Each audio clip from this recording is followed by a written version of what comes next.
welcome to this Facebook Live. My name is Scott, as you probably know, and today is World Bipolar Day. And I'm someone that has lived with bipolar disorder for 25 years. I am incredibly fortunate and grateful to be mentally stable, consistently, holistically healthy, and joyful.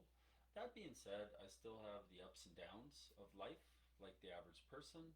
However, I am no longer having the super high highs of mania and the super low lows of deep depression. And this live video today is all about stigma and stereotypes. So I would love if you're able to type in the chat any insights, experiences you have with stigmas and stereotypes around bipolar disorder or mental illness in general. And I'm gonna share a few highlights of stigmas, well, probably lowlights, I'll say, of stigmas and stereotypes that I have personally experienced while sharing about my bipolar disorder journey or just hearing on the news, random people, movies, TV, etc. So I do have a list here. I'm going to go through them. And like I say, feel free to type in the chat any experiences you have in terms of stigma and stereotypes. I would love to hear what they are. And I'm just checking to see if I can see comments here. I'm optimistic I'll be able to. However, I'm not sure. I haven't done one of these videos in a while and actually looked for comments. So we'll see what happens. So the first stigma that I come across fairly often is a lot of people or some people think that when a person is diagnosed with bipolar disorder that they're always going to be very, very high or very, very low, that they will never be in a more neutral sort of mindset. And that's totally false. Sadly, there are people really struggling with bipolar disorder that, in my experience, tend to be on the more depressive side pretty consistently. And, I can relate to that. But bottom line is, there are many people out there living with bipolar disorder that, yes, still have the ups and downs of life, as we all do. However, a lot of people living with bipolar disorder are in a more neutral mindset most of the time. And just because we've had these really high highs and really low lows doesn't mean we always live in those states. So that's one stigma that I feel some people have directly related to bipolar disorder. Another one that I've come across a few times is in different contexts where I've shared with someone that I live with bipolar disorder, and they look at me square in the eyes and they say, "You look normal." It's hard to know how to react to that. It's like, thank you. I guess that's good, and what is normal? Who is normal? Yeah, I've had that experience probably about 5 times in my life, different contexts, different settings. And it's always thrown me off. It's always thrown me back a little bit because, how is someone living with bipolar disorder supposed to look? Are they supposed to look crazy? Are they supposed to look like they're flying off the handle? Are they supposed to look like deeply depressed? Are they supposed to look full of shame? How are they supposed to look? So that's one I've definitely come across in the past. It's been a long time since I've come across that, but like I say, that's personally happened to me at least 5 times during my bipolar journey.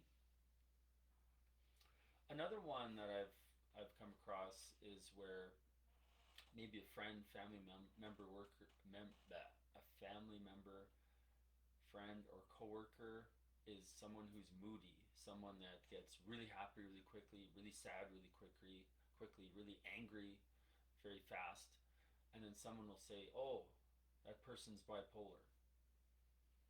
And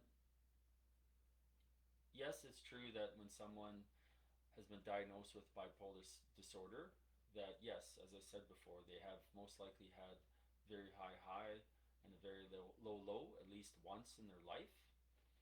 However, just because someone is moody and does not know how to handle their emotions and lives in a reactive state of mind, none of that means that that person lives with bipolar disorder or has bipolar disorder. Um, so yeah, that one really bothers me because emotions are one thing. A diagnosed mental illness is a whole other thing.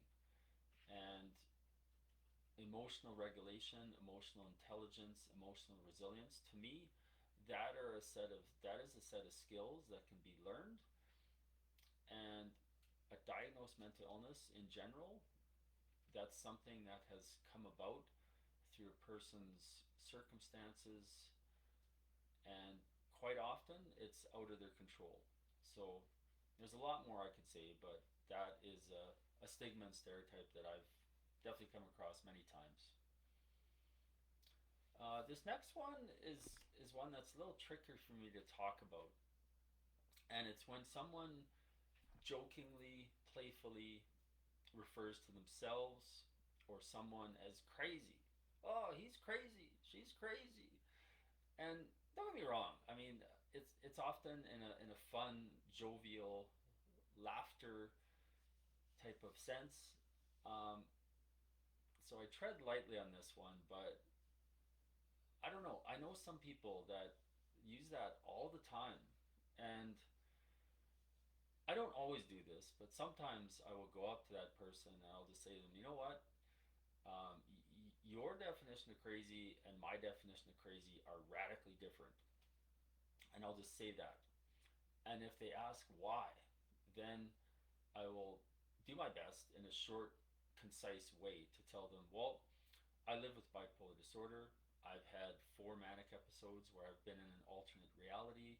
I've been in a psych ward for all those. And also, when I was in university, I used to work in a psychiatric facility. So I saw people who were in an alternate reality a lot of the time, and I saw some major off the charts stuff that the average person have never seen in their lives, maybe in a movie. But I saw that in real life. And, when I worked in the psychiatric facility, I worked with people who were termed NCR. NCR is not criminally responsible. So those are people, sadly, who have killed people while in an alternate reality, and they are now living in a psychiatric facility on a locked ward as an NCR patient. And I remember when I worked at the uh, psychiatric hospital in Manitoba as a university student, I remember canoeing with a man who was NCR. And anyways, I could say a lot more about that, but as you can tell, I have a much different experience of the word crazy than most people. But I still tread lightly on that because don't get me wrong, nothing wrong with having fun, nothing wrong with adding joy to our lives. I do feel, especially now in these challenging times we're living in, the more joy we can embrace and co create in the world, the better our world is. But that being said, when someone's always using that word about themselves or another person, I do feel it can be potentially misused or overused. And that's my opinion and experience. Another stigma and stereotype that I've come across many times, and this has quite often been in movies, maybe on the radio, TV, talk shows, is where someone will make a reference in a joking way when they'll say this about someone, oh, their meds aren't working, or oh, that person needs more meds. And that one really bothers me. Because number one, quite often they have no idea if that person has a diagnosed mental illness or not. Number two, it's implying that if they take this pill, that bam, their behavior is going to change in a second. Number three, it's implying that medication is the only thing that can help that person, which I do not agree with. So yeah, those sort of statements really bother me. Um, Another one on a similar vein is I've heard this many times where weather forecasters or people on the radio where there'll be a radical temperature swing and they'll say, oh, the weather's bipolar today. Um, Well, okay, yeah, the weather is radically changing. The weather is unstable. The weather is very different in an hour from now. But to me, bipolar, it's a misuse of the term, and I do feel it's disrespectful to those of us living with bipolar disorder.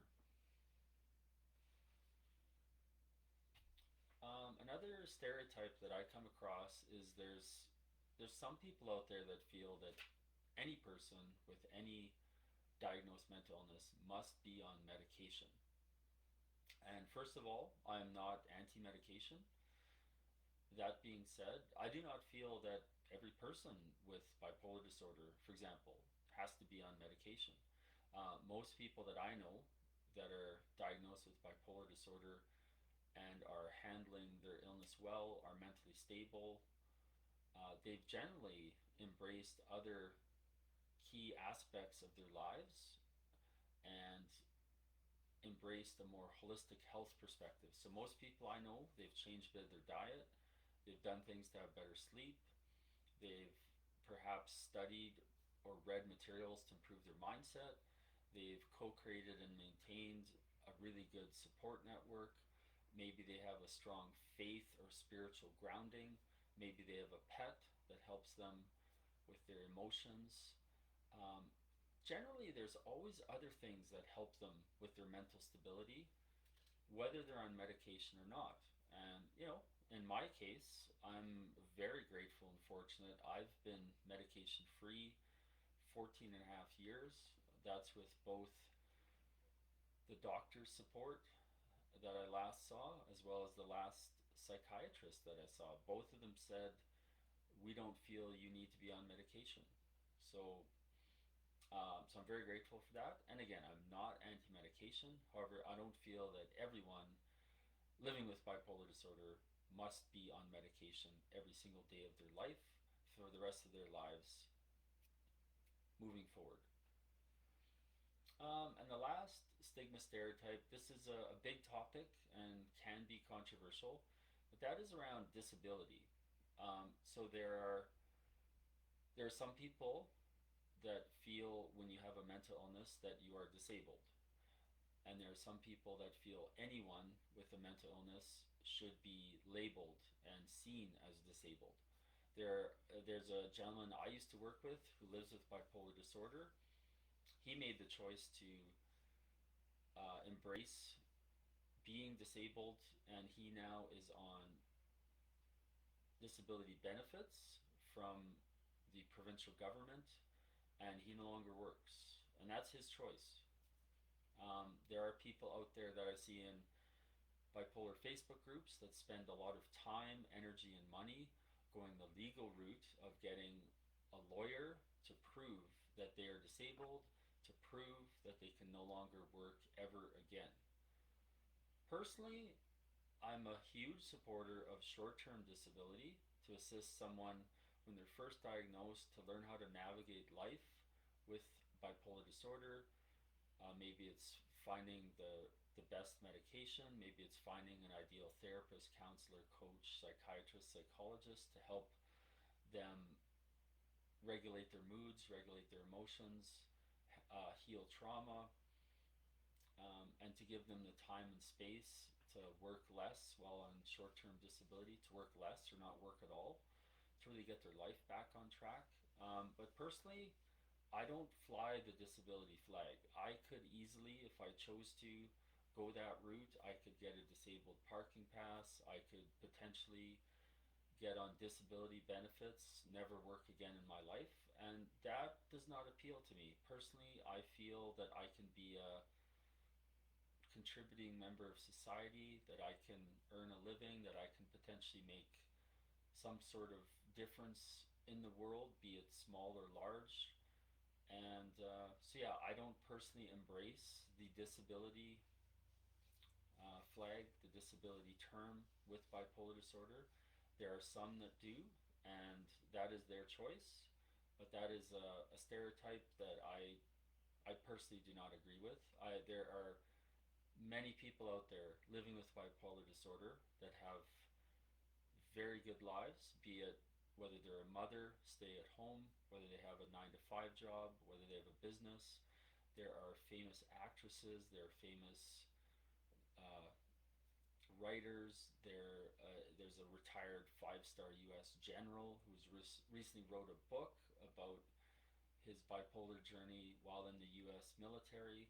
So there are examples of people out there that have had incredible lives despite a bipolar disorder diagnosis. So I do feel that there is that light at the end of the tunnel, and I do feel that when someone chooses the disability route permanently, that I feel they have dimmed or potentially even blocked that light at the end of the tunnel. And I personally feel when someone's chosen long-term disability, then in some cases they've given up and they basically said bipolar disorder controls my life. And don't get me wrong, um, I'm at the point now where I'm grateful to be mentally stable, joyful, holistically healthy, and there's always things I can do to be healthier. Don't get me wrong, but overall, I am a holistically healthy person.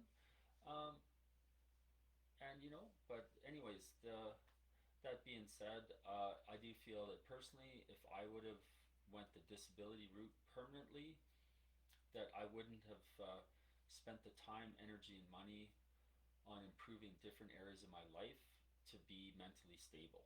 And um, so you may or may not agree with what I said regards to disability or other things, and that is okay. Those are my feelings, my experiences, and my opinions. And I really appreciate you watching this video today. If you are someone living with bipolar disorder, please comment below what you got out of this video, what you agreed with, what you disagreed with. If you're the family member or friend of someone living with bipolar disorder, consider sharing this video with them. This might potentially help them in some way. It might help them unpack or get different insights on the stigmas and stereotypes that they've experienced. And just a reminder, with today being World Bipolar Day, I'm also doing 2 other live events here today. The next one is happening at 12 p.m. Mountain Time, and that's how and when to share about diagnosis and struggles. And then also at 7:30 p.m. Mountain Time tonight, I'll be leading an event called Calm Your Anxiety. So that's more of a meditation, energetic event. And if either of those interest you, please come join. And once again, I thank you for sticking around to the end of this video. I'm optimistic you received some value. I'd really appreciate a like, and if you get a chance, feel free to come along on these other events today. So thank you very much. Take care and be well.